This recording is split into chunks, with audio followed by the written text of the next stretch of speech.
Global happenings today.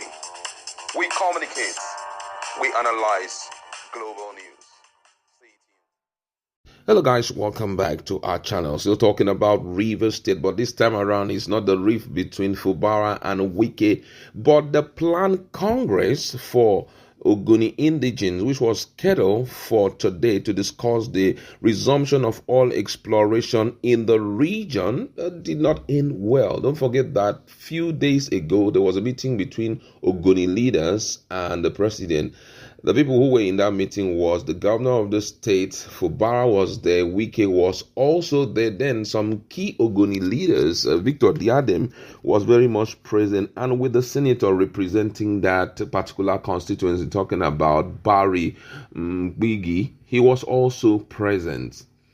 Now, there were some conclusions that were reached during the meeting, and they were supposed to have a meeting with all Ogoni indigenes for possible discussion on the resumption of oil exploration. And I think the intention was to reach a consensus. Interestingly, today was scheduled as the day for that meeting, but you'll be shocked how it all ended. Now, so many people are asking so many questions, but however, let's dive into full details of what transpired during that planned Congress. And according to the news, there was tension in Bori, the traditional headquarters of Ogoni land, on Saturday as a planned Congress to discuss the resumption of oil exploration in the region ended abruptly due to the poor organization and rising tempers among attendees. It reported that the president Bola Tinubu had, during a meeting with Ogoni leaders in Abuja over 2 weeks ago, urged them to consult their people on the planned resumption of oil exploration in the area and report back to him with their input. In response, a Congress was scheduled to be held at the Peace and Freedom Center in Bori, Kiana local government area, Rivers State, bringing together Ogoni people from the 4 local government areas, Kiana, Gukana, Tai, and Eleme. By 1 p.m., the scheduled start time, the hall was already filled to capacity, with 100 more gathering outside. Due to the overwhelming crowd, organizers were forced to move the meeting to an open field so that it can contain enough participants.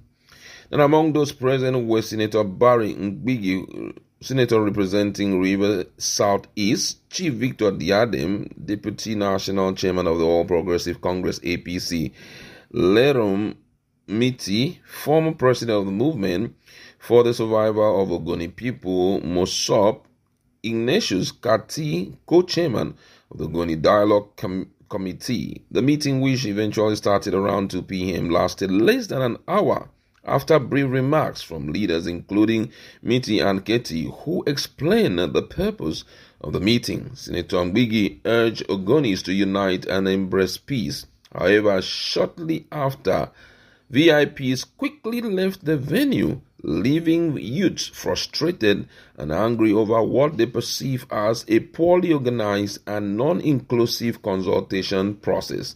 And according to Sponge, frustrated by the abrupt end of the Congress, some angry youths began protesting, displaying placards with inscriptions demanding transparency in the consultation process. A youth leader from Kiana local government area, identified as Emma, criticized the arrangement, and in his words, he says, "How can they call Ogoni people from 4 local government areas for the first meeting in one small place and expect to achieve result? It is not possible because many people will want to speak.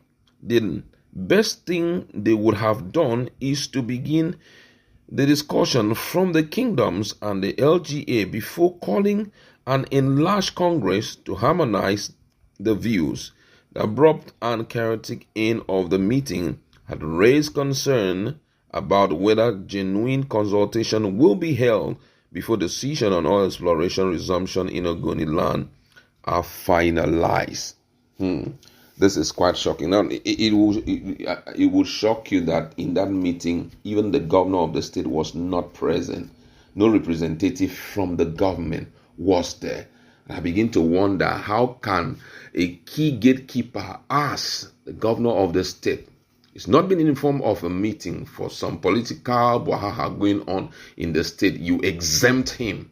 I must say that the governor of the state is such a quiet person. Whether we like it or not, good, the land is part and parcel of Rivers State, and the man in charge of that place is actually the governor. I believe that the expectation was that there will be consultation with the governor, a committee will be set up, and then individually they go to the four local government, create a time to meet with stakeholders there individually, and afterwards call for a meeting. But such did not hold. My colleagues in the house, and we just want to discuss this extensively because already, just like some of them have perceived, maybe they have already had a meeting somewhere and they're trying to play out this thing.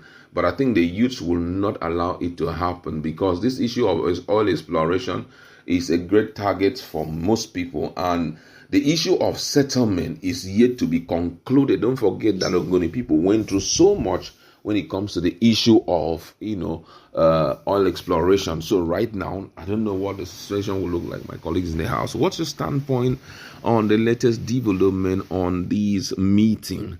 The fact that the VIPs, after a while, I don't know what they were scared of, but from information they zoom off. Do you think that they have gotten what they needed and they may be reporting to the president, and do you think the president will buy their idea? I don't know. Let's start with the fact that Fubara was not there. He's the chief security officer, he's the governor. Even when they signed the agreement, Fubara was there. Yeah. So even if the president has said, get back to me, not in the absence of Fubara. That's one. Two, they did this hush-hush, and you are excluding Ogoni. You try to do that in hush-hush. They're the primary people. We've seen this before. That was how the rise and emergence of militancy, where they felt they were marginalized, they were sidelined, and they went all out until at some point the likes of late Yaradua, the former president, late president of Nigeria, had to intervene. I feel that they're handling this poorly, because if they're to do it the right way, when somebody at the top wants to handle it, they will handle such a way that it will be so sketchy and so not detailed, so that you don't even know your left from the right. Don't disturb yourself. That's the proper way they want to scam you. In that way, you will be confused. You won't really, after a while, to look like it will look like further mass. It will look like calculus, something that is so simple yet so. They say you don't understand. And now we are at the top. There's something we are getting at the federal level. It has finished. Their job puts sand in your eyes. So when you see them gather the youth, they will take a lot of pictures, video evidences to show that such a thing has happened. I think they should carry the youth along. If they wanted to be transparent, they've watched the way governance of Fubara is very transparent. Go to the traditional rulers, have them in clans. Those are the gatekeepers of the local government. Yeah, why not have a specific meeting with them first of all? Do you understand? Inclusive, local government chairman are left aside. The local government chairman you are talking about, they're the Fubara's men. Do you understand? They're the Fubara's men, because if you have to carry the local government chairman along, the supervisor, the councillors, they're all Fubara's men. Fubara has taken charge. So they have to do this hush-hush level where they will sideline traditional rulers. Some of the traditional rulers are already with Fubara. So they're sidelining quite a lot, just do the thing paso. But in the long run, eventually, they would have to carry Fubara along. But I do believe that the reasons why they're doing this is so that it will be so sketchy. It will make a lot of sense. But the youth have heard that something good is about to happen to their community. Everybody's waiting with this kind of hunger. If there's anything bad, let us be sure of what is going on. So the likes of Victor, Gardem, and the rest may need to go beyond this. The youth of Rivers State have seen this before. And I'm sure no one wants the emergence of militancy again. It was not a good era. And I think they should manage it much, much better. They should have, like you rightly say, gatekeepers, meet with the gatekeepers, stakeholders. But this is that style they're going. Well, let's see how it plays it out, because that's the pattern. Whenever somebody wants to stay at the top and eat the food, they make the thing paso, so that those at the bottom part will not understand what is going on. All right. Well, the truth remains that the people are the ones who will allow the thing to pull through or not to pull through. The stakeholders are the key gatekeepers are they. Let's watch to see what they will be reporting to, the president, or maybe let's be hopeful that they will reschedule the meeting once again and see how they can have reasonable contributions before jumping to conclusion. That's what we like to leave it.